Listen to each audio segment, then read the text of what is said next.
Bonjour à toutes et à tous et bienvenue dans Bright, le podcast qui met en lumière les travailleurs et travailleuses de l'ombre de l'industrie musicale.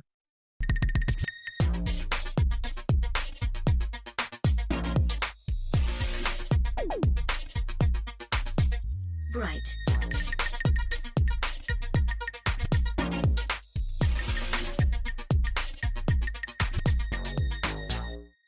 Dans ce deuxième épisode, j'ai le plaisir de recevoir quelqu'un qui transforme la musique en images.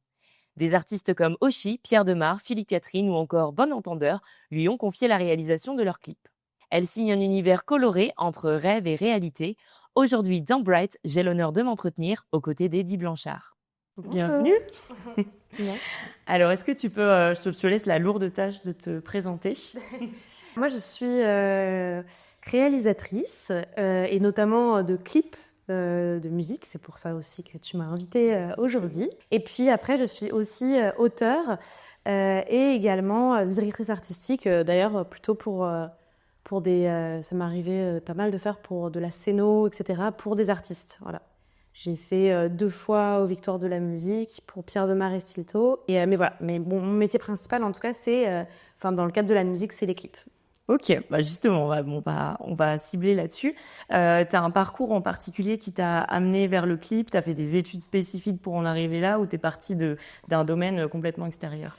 Non, en fait, moi, le truc, c'est que j'ai toujours voulu avoir plusieurs casquettes, donc être réalisatrice, mais de plusieurs supports différents. Moi, je voulais faire de la fiction, je voulais déjà faire des clips aussi, je voulais être auteur, je voulais même chanter aussi, et du coup, j'avais un groupe et je chante encore pour certains artistes aujourd'hui, et peut-être qu'un jour, j'en serai un projet à moi.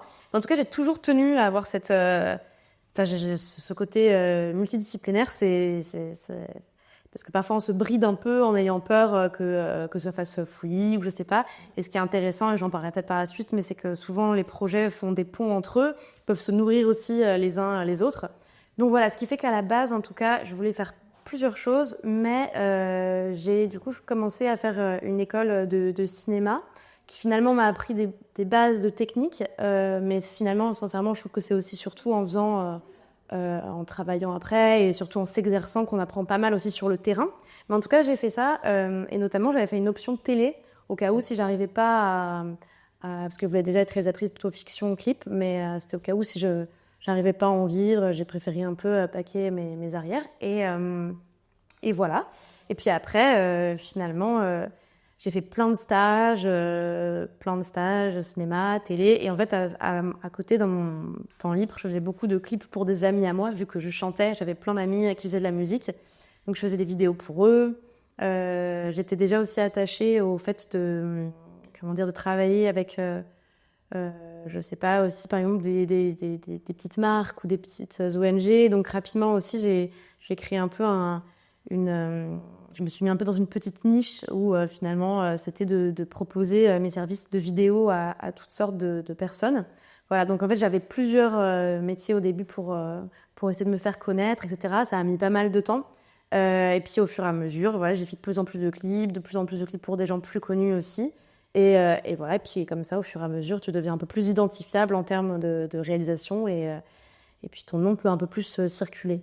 Puis après, moi, ce qui a été important pour moi aussi, c'est, en tout cas, ça a été de travailler En fait, c'était assez naturel, mais par exemple, j'adore les couleurs, j'adore comme je veux être, enfin, je suis réalisatrice aussi de fiction, et je voulais l'être à l'époque, etc. Déjà, je mettais un peu des petites choses un peu narratives dans les clips parce que j'aimais raconter des histoires, et c'est un peu comme ça que voilà, j'ai un peu développé mon style sans vraiment le vouloir, mais c'est ça qui est important aussi, c'est de peut-être se diriger vers ce qu'on aime et puis se fabriquer sa petite propre marque de fabrique un peu. Voilà. Ok. Et justement, tu parlais de stage. Le but du podcast aussi, c'est de faire découvrir donc certains métiers et d'amener les gens à comprendre aussi comment t'en es arrivé là. Et tu parlais justement de stages avant. Est-ce qu'il y a des stages en particulier qui t'ont marqué et qui ont forgé un petit peu ce que tu fais aujourd'hui? Pas vraiment, non. Parce que par exemple, j'ai pas fait de stage de réalisatrice de clips. J'ai fait le stage plutôt d'assistanat réal. Donc ça, c'était bien pour comprendre Ça, c'était quand même, si, c'était intéressant pour comprendre comment on fabrique des films, même pas, c'est pas forcément des clips, mais en tout cas, comment on s'organise, comment on travaille en équipe aussi. Donc, c'est vrai que si, ça, c'est vrai que c'était important. C'est juste que sur mon métier aujourd'hui, c'est hyper important que je sache faire ça. Mais je dirais pas que ça a été des game changers dans ma carrière. Mais par contre, oui, c'était hyper bien de passer par ce stade-là, de travailler en équipe notamment. Après, ouais, j'ai fait plutôt des stages côté télé. Et là, en fait, ce que ça m'a appris, c'est plutôt aussi que ça m'a reconfirmé que j'avais vraiment envie de... Je n'avais pas envie de faire de télé, justement. Non, par contre, j'ai fait mes stages, ça s'est très bien passé. Et c'était ultra enrichissant, même d'un point de vue humain. J'étais notamment au casting d'une émission et du coup, ça m'a appris à être vachement sociable, à mettre les gens à l'aise. Et ça aussi, c'est quelque chose d'important dans mon métier aujourd'hui de réalisatrice de clips, en l'occurrence. C'est que vraiment, j'essaye à tout prix que les artistes se sentent bien, se sentent à l'aise, se sentent écoutés. Et c'est d'ailleurs, c'est un peu l'enjeu particulier aussi, c'est de proposer soi en tant que réalisateur sa vision, mais évidemment de voir aussi ce que l'artiste a envie de montrer dans son image. Moi, mon but à chaque fois, c'est évidemment de faire un clip que moi j'aimerais bien voir et qui me plaît. Mais évidemment, c'est que de me dire que l'artiste avec qui je travaille doit être fier du clip dans limite 10 ans après, il doit être encore content. Il en a un bon souvenir. Et voilà, déjà un bon souvenir de tournage, évidemment, mais aussi que ça le représente bien et qu'il se sente à l'aise et qu'il puisse bien défendre après. C'est hyper important pour moi, donc j'aime bien... Enfin, c'est un autre sujet, ça. Je tiens juste à repréciser que, en fait, malgré tout, même si j'ai dit que tout ne me servait pas aujourd'hui, c'est vrai que toutes ces étapes font aussi forment un peu la personne, bien sûr, que je suis aujourd'hui, mais aussi le métier... Le métier qu'on peut pratiquer. Enfin, toutes les étapes sont intéressantes malgré tout. Ça t'apporte de l'expérience, même si c'est pas forcément ce que tu voulais faire, ça te confirme certaines choses. C'est ça. Puis le chemin, en tout cas, il faut aussi se rappeler que, en tout cas, pour moi, pour ma part, le chemin, il a été un peu long, tu vois, avant d'être... Qu'est-ce que je me permets de te couper, qu'est-ce que tu considères comme long, du coup?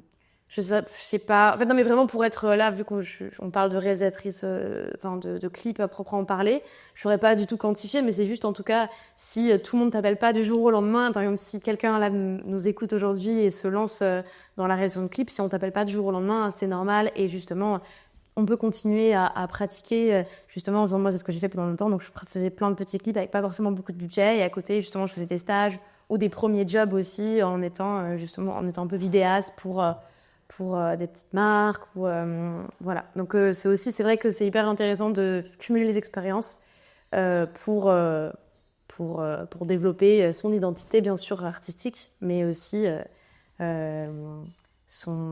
je sais pas, d'être plus identifié encore une fois. Et justement, comment est-ce que tu travailles? On t'amène un titre. Comment est-ce que tu composes à partir de ça? Est-ce que t'as une sorte de process au final avec chaque artiste, ou alors tu t'adaptes selon comment on t'amène le sujet, selon la personne que t'as en face? C'est particulier parce qu'il n'y a pas de réelle méthodologie. Ça peut être aussi bien un label, souvent par exemple, qui peut m'écrire directement. Okay. Un artiste aussi qui a pu voir un clip récemment d'un autre artiste et qui a envie d'avoir quelque chose dans ce ton. Ça peut être aussi quelqu'un avec qui j'ai déjà collaboré qui repense à moi. Et ça peut être aussi, je travaille aujourd'hui avec une production. Et cette production, en l'occurrence, si elle reçoit un appel à projet d'un label, elle peut penser à moi parce qu'il y a des mots-clés qui lui refont penser à moi. Voilà, donc il y a vraiment beaucoup de possibilités. Je savais pas qu'il y avait des appels à projets pour les clips, tu vois. Si, il y a souvent des maisons de disques qui peuvent écrire directement des maisons de production, soit parce qu'ils ont repéré un réal qui est chez eux, mais c'est aussi pour travailler avec eux et c'est la production après qui vient te chercher. Okay. Et bon voilà, donc il y a vraiment plein de manières différentes d'être approché pour réaliser des clips. Et puis après, il y a aussi, là encore, c'est très large parce que tu peux avoir autant une maison de disques qui a déjà une idée bien identifiée de ce qu'ils aimeraient parce qu'ils ont une idée de la direction artistique qu'ils aimeraient prendre pour, par exemple, un prochain album pour cet artiste. C'est souvent fait, bien sûr, avec l'artiste en question. Je veux dire, c'est quelque chose qu'ils imaginent tous ensemble. Mais donc, soit le label me communique ça directement, soit l'artiste peut aussi m'en parler. Et puis, parfois, c'est un peu plus... champ libre, tout en ayant bien sûr, il y a déjà des notions souvent, tous les artistes, ils ont déjà quelque chose d'identifiable. Une petite idée ou une thématique à aborder. Mais parfois c'est très précis, comme ça peut être beaucoup plus large et Ils te demandent un peu un input aussi de ce que tu pourrais proposer. Voilà. Et donc souvent, il y a plusieurs... c'est vraiment de manière générale, parce que selon les projets, ça peut varier, mais globalement, il y a aussi souvent des artistes, des réalisateurs qui sont appelés. Et souvent, tu as 2-3 réalisateurs qui sont appelés, ou même un peu plus. Et puis, il y a ce qu'on appelle une petite compétition, en fait, où tu proposes une idée, tu fais tout un dossier de ce que tu imagines pour le clip de l'artiste. Et puis après, l'artiste et son équipe choisissent quelles idées ils préfèrent ou quel réalisateur avec lequel ils pourraient le plus matcher. Voilà. Donc encore une fois, d'où l'idée, j'en parlais au début, mais d'avoir sa propre personnalité en tant que réalisateur, parce que c'est ça aussi qui peut te faire être approché ou qui peut faire flancher un peu. Enfin, un dossier peut être préféré aussi. Voilà. Et c'est drôle parce que d'ailleurs, encore une fois, c'est ça qui est intéressant en fait d'être réalisateur, c'est qu'on est aussi auteur-réalisateur, parce qu'avec un même sujet qu'un label nous proposerait, on aura, même si je reçois le même qu'un autre réalisateur, je n'aurai pas la même approche. Et ça, c'est un réalisateur ou une réalisatrice, une manière de voir la chose, et sur la même musique, on n'aura pas la même interprétation selon... Mais même avec une même idée. Une même idée. Et ça, c'est pareil pour un film au cinéma. Je veux dire, 2 réalisateurs différents, Scorsese, par exemple, et Wes Anderson ne réaliseront pas les mêmes... Non, bien sûr. Avec le même scénario. Et là, la réalisation de musique, c'est un peu pareil. On peut avoir... chacun aura sa propre... Donc voilà, son propre rapport avec l'idée, la musique, et c'est ça qui est intéressant. Quand tu réalises un clip, est-ce que tu t'adaptes à l'univers de l'artiste, ou est-ce que tu cherches à l'amener vers ton esthétique, entre guillemets? Enfin, comment tu arrives à mélanger ça? Parce que musicalement, il y a un certain style qui se dégage. Toi, visuellement, tu as un style. Comment est-ce que vous travaillez à harmoniser tout ça, en fait? Bah oui, c'est ce que je disais tout à l'heure, c'est vrai que c'est tout le... Moi, j'ai ma propre personnalité, avec mes propres goûts et un style. Mais en fait, donc, quand je propose une idée, je tends vers ça. Mais tout le temps, je réfléchis vraiment, je prends toujours en compte l'artiste face à moi et comment, justement, nos 2 styles peuvent se cohabiter. Moi, ce que je peux amener à cette personne, et aussi, moi, que cette personne, cet artiste, comment il peut aussi nourrir ma propre idée. C'est-à-dire qu'il y a certains artistes, par exemple, je travaille plusieurs fois avec Oshi, qui a un univers très noir et blanc, et c'était hyper intéressant parce que moi, je travaille... C'est coloré. Ouais, moi, j'ai même là encore, j'ai un jean, mais normalement, tout est coloré, normalement, comment je m'habille, etc. Et c'était curieux, justement, ce match était curieux, mais super riche, parce que moi, je trouve ça hyper intéressant comme défi de ramener du pop, de ce qu'on appelle du pop, un peu un truc légèrement décalé, tout en ayant que du noir et blanc, par exemple. C'était un défi hyper intéressant pour moi. Donc voilà, et quand on m'a proposé ça, j'ai pas non plus eu peur, c'est entre grands guillemets, mais j'ai trouvé ça intéressant comme défi de voilà, comment on pourra cohabiter nos 2 univers ensemble. Et vraiment aussi dans le process, donc je mets mon style, je me demande comment l'artiste peut être... comment il peut être satisfait, en tout cas, l'idée que je propose. Aussi, je me mets vraiment toujours à sa place.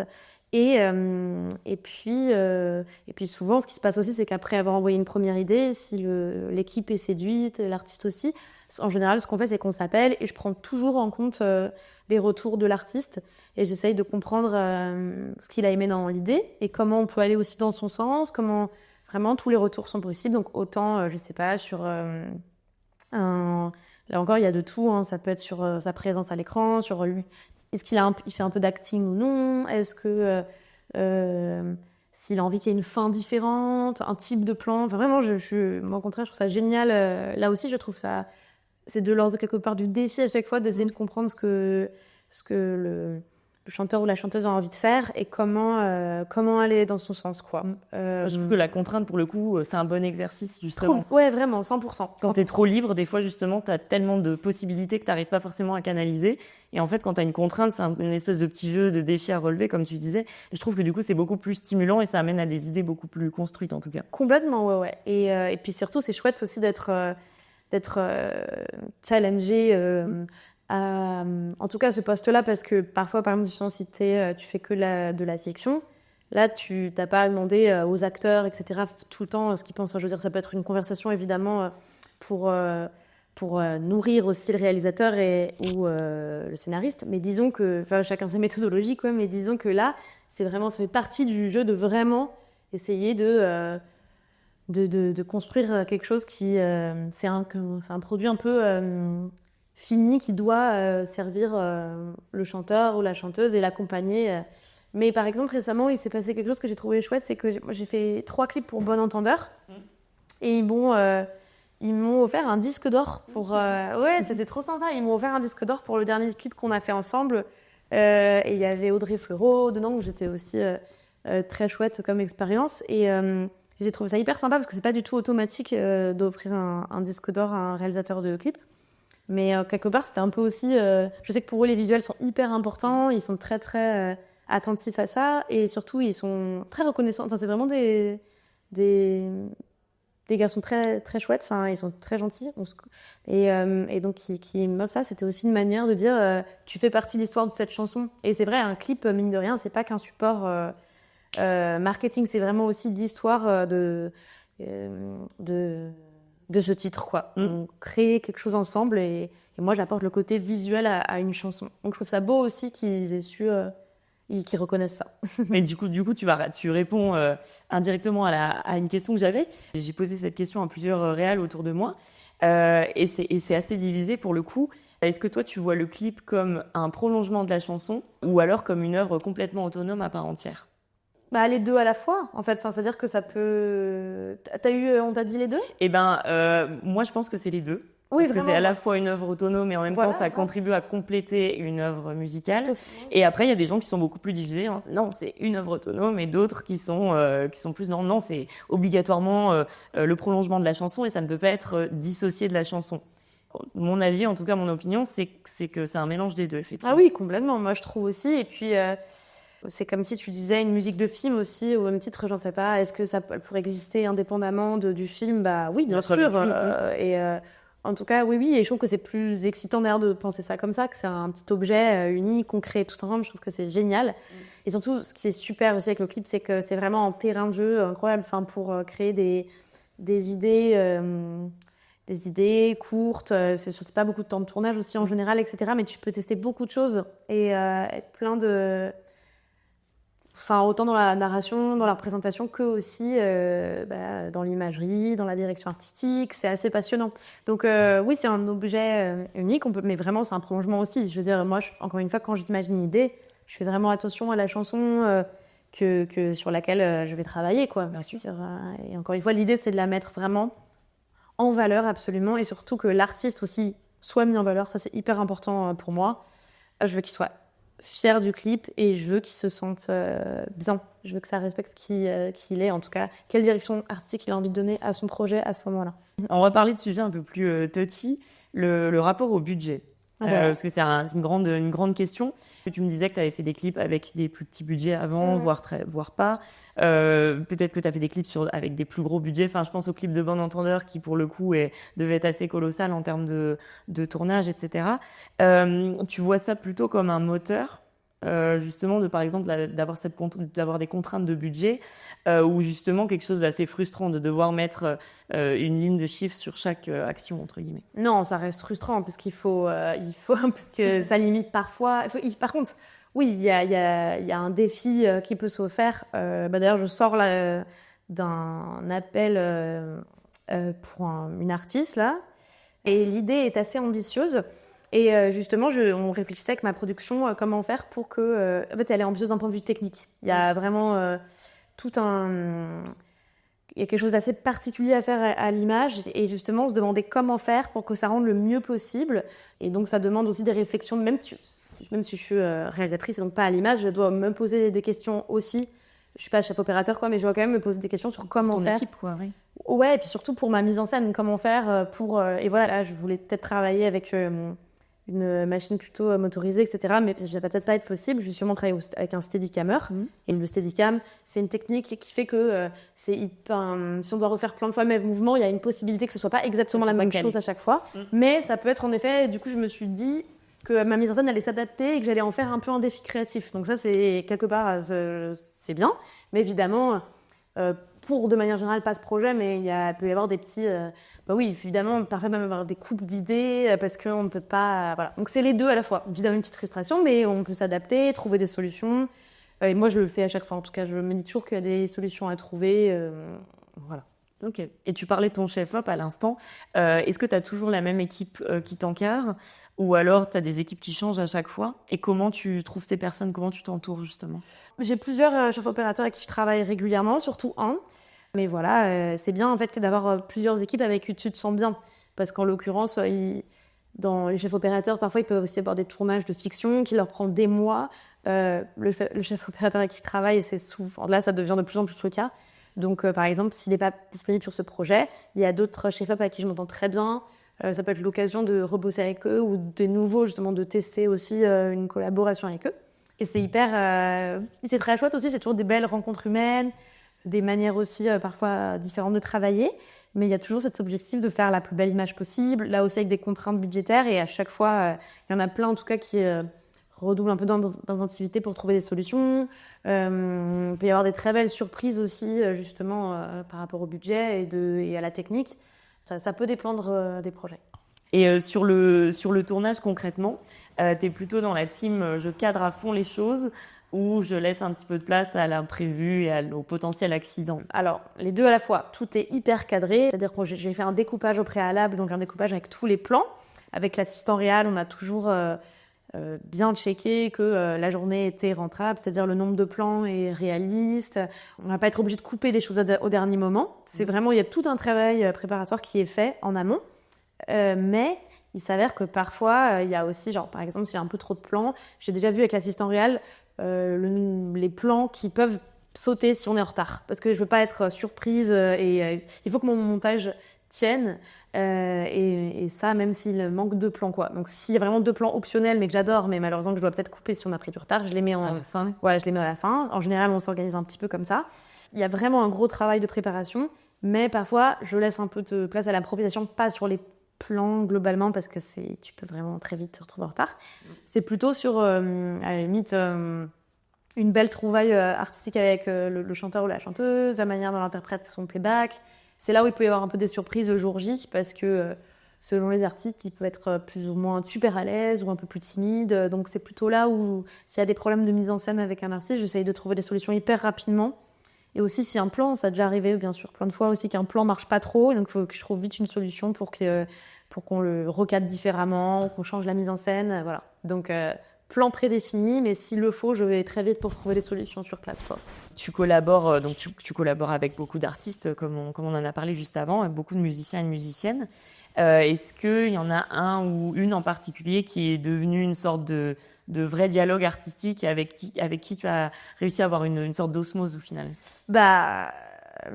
Pierre Demar, j'ai fait 3 clips pour lui et plusieurs donc à direction artistique en live et pour le coup c'est drôle parce que c'est devenu mon meilleur ami lui. Enfin c'est vraiment c'est vraiment trop marrant parce que à la base on se connaît pas et surtout on a fait 2 clips ensemble avant de vraiment devenir potes. C'est-à-dire que on a fait 2 clips, voilà, c'est comme un collègue quoi quelque part. Enfin moi je veux dire quand je travaille avec quelqu'un parfois ça se fait naturellement, on va dîner ensemble après etc. Mais parfois ça se fait pas, il y a pas de souci. Enfin et en l'occurrence, je sais pas, on s'était jamais vu en dehors du travail. Puis un jour, il était dans mon quartier et il m'a dit « T'es pas dispo ce soir par hasard pour qu'on dîne ensemble ?»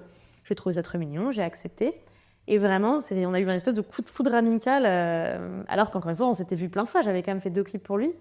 Et donc, ouais, aujourd'hui, c'est vraiment mon meilleur ami, quoi. Donc, Parce que tu as chanté avec lui récemment. Oui, et en plus lui et moi, on chante beaucoup ensemble. Et en fait, il y a une chanson qu'on adore de Sylvie Vartan, qui coïncidait un peu avec une expérience amoureuse que je vivais. Elle s'appelle Toi jamais. Elle est un peu triste pour ceux qui l'écoutent.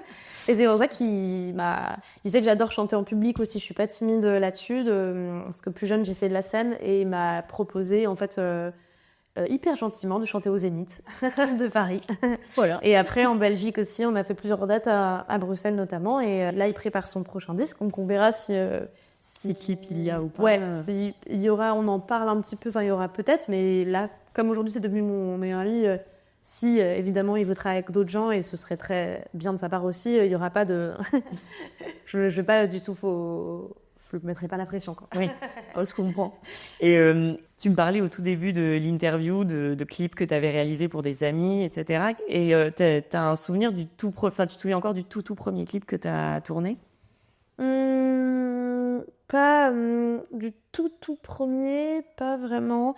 Ah si, peut-être. C'était avec un groupe d'amis à moi. Et en fait, c'était... Ben, je trouve que le clip est évidemment... comment dire, il était peut-être pas 100%, enfin avec du recul, là, je l'ai pas vu récemment, mais peut-être pas 100% abouti, etc. Mais en fait, c'est fou parce que moi, réaliser, quand je réalise, je me sens hyper bien, en fait. Je me sens à ma place. Enfin, je suis 100% connectée avec le présent, pas... il y a quelque chose que je trouve tellement réjouissant que oui, je me rappelle de ça, en tout cas, une espèce d'évidence. Je sais pas, t'es connecté à tout, quoi. Faut que tu vois si ça marche ou non. En fait, c'est faire confiance à son instinct aussi de réaliser, parce que parfois, il faut aller vite, il faut pas faire d'une biprise, il faut être vraiment concentré avec ton instinct. Et encore une fois, moi, pendant longtemps, j'avais beaucoup de mal, quand j'étais ado, j'hésitais beaucoup dans ma vie en général. J'hésitais... je sais pas, au restaurant, à aller à une soirée ou non. J'étais très comme ça, donc c'est hyper étonnant parce que je suis allée vers un métier où tu dois prendre des décisions tout le temps, absolument tout le temps. Donc c'est un peu bizarre et justement, c'est pourtant vraiment là où je me sens... C'est un des endroits où je me sens bien, quoi. Quand je réalise, c'est ma place. C'est peut-être ce qui t'a permis justement de moins réfléchir et de... Bah oui, là t'es obligé de passer le cap, quoi. Tu t'es connecté, je te dis vraiment à ton instinct, c'est ce que je ressens à chaque fois. Parce que s'il y a que toi qui peut, ou alors évidemment si, il peut y avoir l'équipe de l'artiste, et l'artiste lui-même bien sûr qui peut dire non, j'aimerais refaire un dernier playback. Et pareil, ça, je fais toujours très attention à ce que l'équipe et le chanteur ou la chanteuse se sentent hyper entendus, se sentent à l'aise aussi, parce que je veux pas qu'il y ait de problème pendant le montage. Donc si eux ils ont un doute, je leur fais confiance. Mais souvent ils me laissent aussi, ils me font confiance aussi à moi. Donc parfois, il faut être sûr de soi et faire non, c'est bon, on peut passer à la suite, on passe au plan suivant. Ça va le faire et ouais. je sais ce qu'il en est, quoi. Et donc, oui, et donc je suis peut-être allée vers ce métier aussi parce qu'il y a ce côté pour se mettre un peu le défi de non, Parce que parfois, dans la vie, on a l'impression qu'on n'est qu'un truc. Enfin, tu vois, on a confiance en soi, pas confiance en soi, côté indécis. Bah, parfois, justement, inconsciemment, on va vers un peu quelque chose comme pour nous provoquer nous-mêmes et nous mettre un peu au défi. Et du coup, c'est vrai que maintenant, les décisions sont un peu plus faciles pour moi dans la vie en général, quoi. Faites des clips et vous arrivez à prendre des décisions dans vos vies, quoi. Très bon conseil de coach de vie. Et c'est quoi tes modèles et tes références visuelles, quoi, qui ont façonné un petit peu, qui ont construit plutôt ce que tu fais? Bah, ce serait compliqué à résumer, mais disons que moi, il y a 3 choses qui m'habitent beaucoup. Bah, déjà, c'est les couleurs. Et vraiment, moi, depuis que je suis enfant, j'adore les couleurs. Et d'ailleurs, c'est un peu, je pense, une part peut-être un peu enfant, un peu en moi qui fait que j'ai envie de me rattacher tout le temps à ça. Je trouve qu'il y a quelque chose de très joyeux, de très spontané, instinctif là aussi. Et justement, mon but, c'est de montrer qu'on peut aimer les couleurs et être complètement adulte et mature. Donc déjà, les couleurs, et moi, j'aimais beaucoup quand j'étais ado, par exemple, le pop art. Voilà, enfin, donc tout ça, il y a quelque chose ouais, d'assez pop, en fait, à proprement parler. Et donc déjà, moi, je suis très attachée à ça. C'est vraiment mon langage. Et puis après, il y a la représentation qu'on peut avoir dans notre société, des femmes, des hommes. Et j'aime bien... pouvoir par touche, encore une fois, et quand le projet s'y prête, mais vraiment y mettre des choses que moi aussi j'aurais aimé voir plus jeune, par exemple. Donc c'est vrai qu'en fait j'y ai pensé il y a pas longtemps, mais j'ai fait par exemple pas mal de films, de clips sur des histoires d'amour entre femmes, par exemple. Je fais un clip aussi pour dénoncer les violences conjugales. Des clips aussi avec des personnes plus âgées qui vivent des histoires d'amour. J'ai fait un court-métrage aussi là-dessus, sur la sexualité d'une femme de plus de 70 ans. Et c'est vrai que vraiment, l'équipe, vraiment par petites touches, j'essaye de montrer ça parce que mine de rien, en fait, il y a beaucoup de gens qui regardent plus forcément la télé, etc. Mais encore aujourd'hui, même dans les bars, parfois, dans des bars de quartier, il y a des chaînes à allumer. Et c'est des clips qui passent toute la journée, tu vois. Donc finalement, c'est aussi... les clips sont encore, parce qu'il y a plein de gens qui disent les clips, il y en a de moins en moins. Justement, ouais, je voulais qu'on en parle après. Ouais. Il y en a de moins en moins, mais pourtant, non, ils sont très présents encore. Et mine de rien, c'est aussi des choses qu'on voit sans s'en rendre compte. Et c'est pour ça que je trouve ça chouette de montrer aussi des nouvelles représentations que moi, en tout cas, j'aurais bien aimé voir étant un peu plus jeune. Et donc finalement, notamment des lectures m'apportent aussi, me nourrissent en tant que réalisatrice de clips, mine de rien. Et puis, quand j'étais plus jeune aussi, j'étais fascinée par tout ce qui touche entre le rêve et réalité, la frontière un peu rêve-réalité. Donc ça peut être Eternal Sunshine of the Spotless Mind ou ce genre de film qui vraiment, on ne sait jamais trop où on est. Et ça, c'est quelque chose que j'adore aussi et que je mets un peu dans mon travail de réalisatrice, cette frontière voilà, qui est un peu... Et donc souvent, au début, avec ma productrice, on rigolait parce que je faisais pas exprès, mais je mettais toujours ce terme entre rêve et réalité. J'ai un peu arrêté, mais je faisais beaucoup ça en fait sans le faire exprès parce que c'est ça un peu qui te caractérise. Ouais, bon, en tout cas, ouais, que j'aime bien mettre, c'est de mettre un peu de faire le pas de côté aussi avec la rêver, avec quelque chose d'un peu onirique et en même temps qui pourrait se passer aussi mine de rien dans nos vies. Enfin voilà, c'est un peu cette frontière qui m'intéresse. Je voulais rebondir sur ce que tu as dit tout à l'heure. Comment toi tu vois le format clip évoluer aujourd'hui ?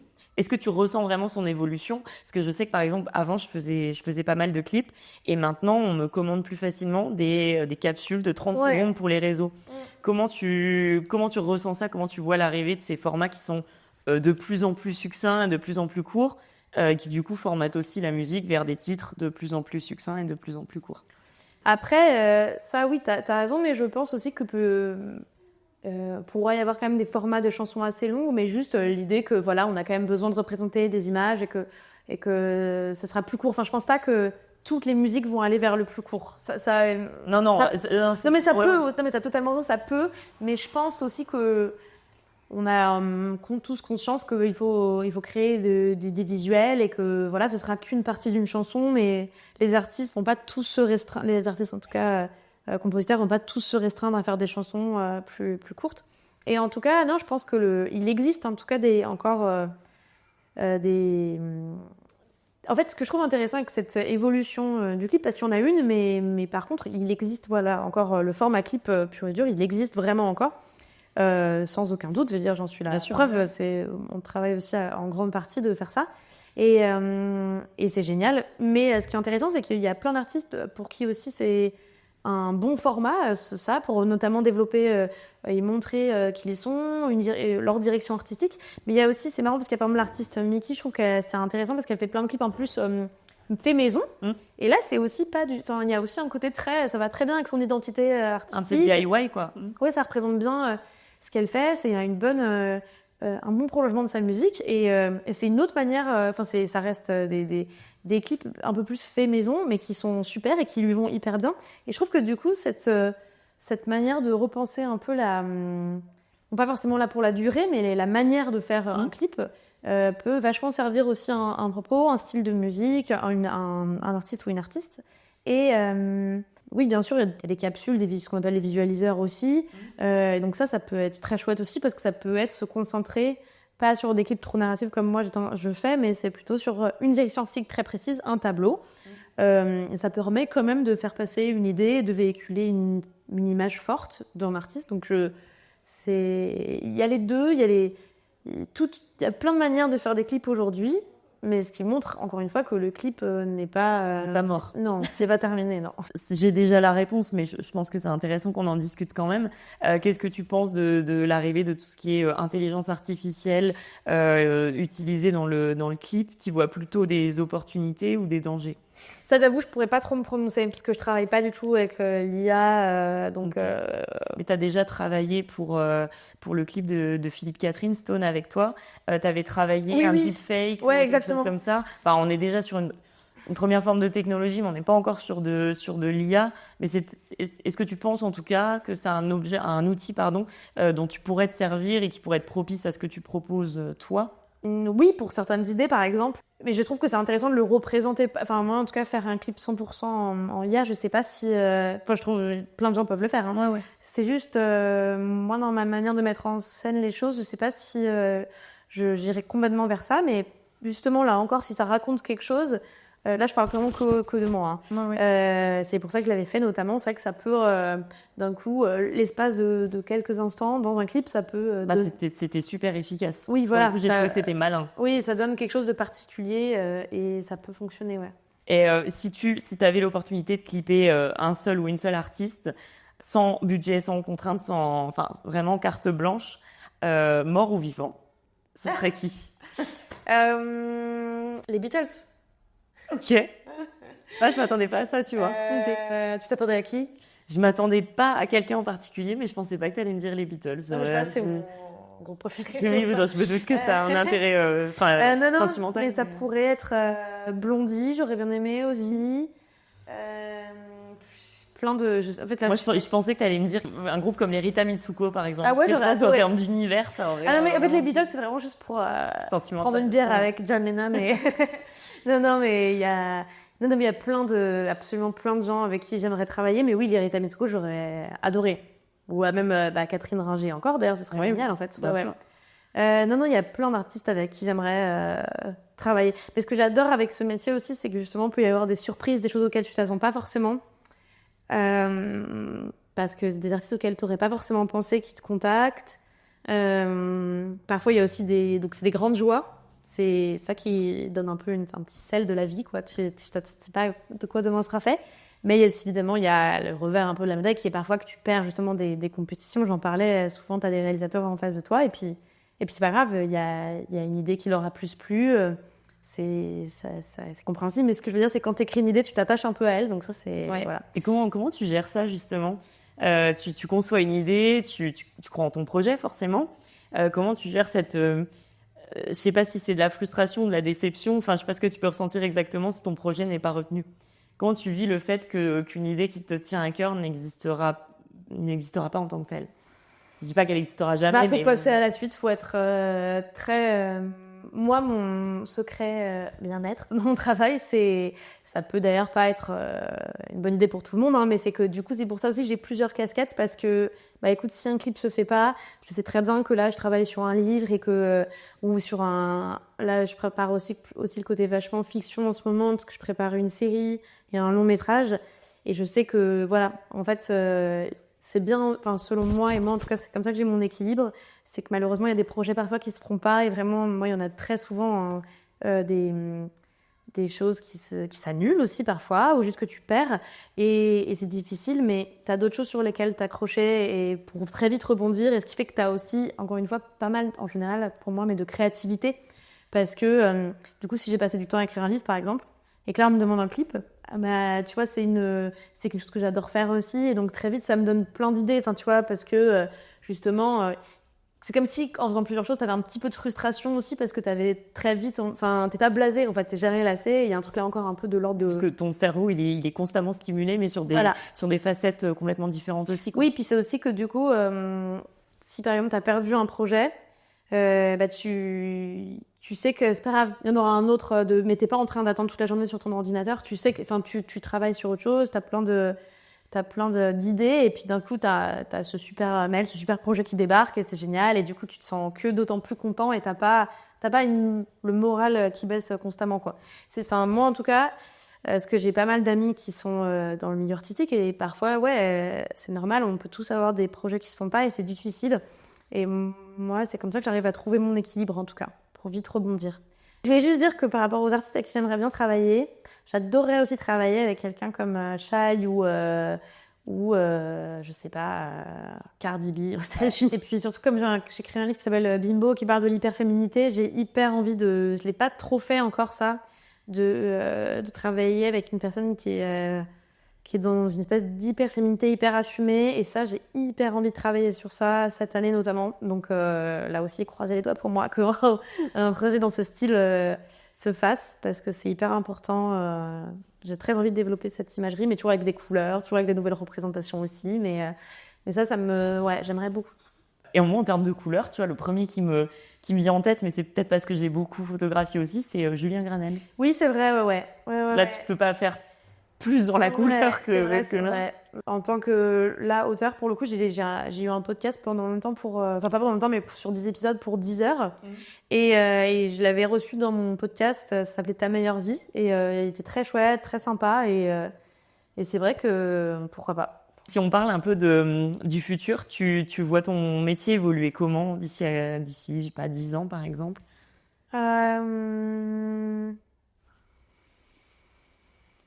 C'est la question difficile. Ouais, c'est une question difficile, mais j'ai envie parce que je sais qu'il y a plein de gens qui disent que voilà, il y a c'est foutu. tellement de clips, il y a l'IA et tout, mais l'IA, je veux dire, qui serait pas forcément contrôlée par des réalisateurs à proprement parler, juste on nous prendrait nos métiers. Enfin, mais je sais pas, j'ai pas la réponse. Mais moi, je trouve qu'il y a tellement un lien fort qui peut se faire entre les artistes et les réalisateurs de clips. Euh, c'est un moment important pour eux aussi, à n'importe quel stade de leur carrière. Enfin, tu vois, c'est toujours un truc important. Même eux, enfin, les artistes portent des chansons pendant longtemps, que ce soit au début de l'écriture jusqu'à la sortie. Enfin, c'est hyper important d'avoir un visuel qui est réussi et pour les maisons de disques aussi, avoir quelque chose qui puisse raconter l'histoire de leur artiste, d'un album, qui eux-mêmes défendent. Enfin, il y a un lien qui est hyper fort, qui est hyper précieux pour tout le monde. Donc moi, je pense que je suis pas inquiète. Je suis de nature optimiste, donc. On a enfin une réponse positive. Ouais, non, moi, C'est super. je pense que les choses. Peut-être il y aura plus de visualiseurs, peut-être que. Mais on voit, franchement, enfin, je sais que c'est aux États-Unis, mais par exemple, la Sabrina Carpenter qui vient de ressortir un album et un clip avec Tears, c'est toujours l'événement, tu vois. Franchement, pour les fans, un artiste qui sort un clip, c'est l'événement, et ça va pas bouger. Bah, ou Lady Gaga qui vient de sortir Aussi. un clip avec Mais Tim ça, Burton, quoi. pour moi, ça va pas bouger. Donc, moi, encore une fois, je suis de nature optimiste et surtout, je prétends pas détenir. Je suis pas voyante, malheureusement. C'est pas dans mes multiples. Mince. Si, c'est Ouais, c'est exactement ce que je demandais pour ce podcast. Mais voilà, moi, j'ai bon espoir. Bon, eh ben, si on reste sur une note d'espoir, si tu devais passer le micro à un travailleur ou une travailleuse de l'ombre de l'industrie musicale, ce serait qui? Tu penses à qui, là? Bah, les régisseurs dans les tournées, tu vois, qui s'occupent des installations. Je trouve que ce serait vachement intéressant d'entendre, parce que parfois c'est fou, enfin, le nombre de personnes qui travaillent sur des tournées, et pour le coup, qui sont dans l'ombre et qui doivent assumer énormément de choses, d'organisation, etc. Ça, ce serait hyper intéressant, je trouve. Mais voilà. Eh ben, peut-être que dans les prochains épisodes, nous retrouverons un ou une régisseuse J'ai hâte d'écouter. à suivre. Ben, merci beaucoup, en tout cas, d'avoir pris le temps de répondre à mes questions. Et à très bientôt pour un prochain épisode. À bientôt. Merci. Bright.